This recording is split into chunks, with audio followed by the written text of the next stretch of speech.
Hello, good morning. My name is Otto. I'm a political philosopher. I've been receiving messages in my inbox about traffic police. Someone sent me a message that in Mbale, Terrain Road, there are spots where they ask for bribes. People pay 5,000 shillings. Big trucks pay 10,000 shillings. And interestingly, all over the country, there are policemen standing with guns asking borders to pay money. A friend told me yesterday they were stopped somewhere in Lango because there were three of them on the bike and they did not have helmets, and the traffic wanted 50,000. There was a standoff until they were charged 40,000, and they were told to pay in the bank before they released the motorcycle. These things are happening all over the country. Traffic police. I even have a friend who requested me to have him deployed in the police so that he can make money. Now, in Kenya, they have even called the bribe, wacha watoto mesome, let their children study also. We all know the salaries of the police are about 400,000 shillings. It can't buy food, it can't take their children to good schools. But is that the justification of the bribe? Now, what are the philosophical issues here? The philosophical issues are, is there anything we can do to increase the salaries of police officers so that they don't take bribes? I don't think it's about salaries. If it were about salaries, members of parliament who are earning 30 million a month wouldn't behave the way they're doing. So the philosophical problem is bigger, that what does the society provide for an individual? So that when you are in problem, there is good education, there is good health care. In Europe, where I lived, the children of a policeman and the children of a minister, they go to the same school. The hospitals function. So, what is going on in Uganda? Interestingly, to get a riding permit for a motorcycle, it's 450,000.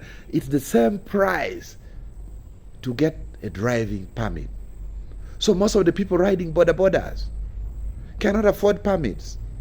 So they fall prey to the police who would ask for money, 5,000, 2,000, 3,000.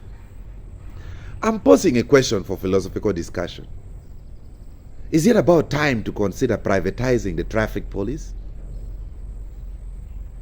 So that when there is no compliance on your part, they ask money from you officially. And when they ask money from you officially, the government knows that each traffic officer should give 500,000 to the treasury. So the moment it's privatized, the bribes become illegal. Because as of now, they're taking bribes without shame. They take bribes when everyone in the taxi is watching.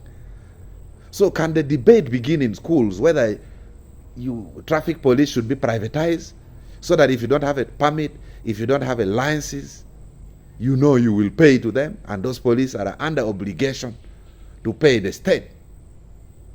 It may sound a weird argument. You remember there was a time when in Parliament we almost privatized vehicle inspection when they introduced the other company to carry out vehicle inspection. A debate also came in Parliament whether we should privatize the fire, whether we should privatize the fire brigade.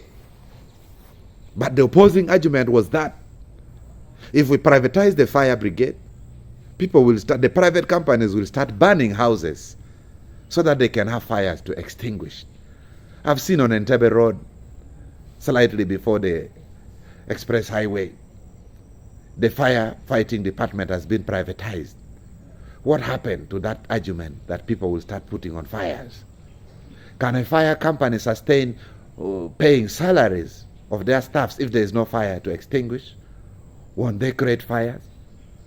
So something has to be done about the traffic police, because the rate at which bribes are being picked from people is too much. It's not only in the police, it's almost in all departments, all government offices. Have we given up the fight on corruption? Let the debate continue. Thank you. Good day.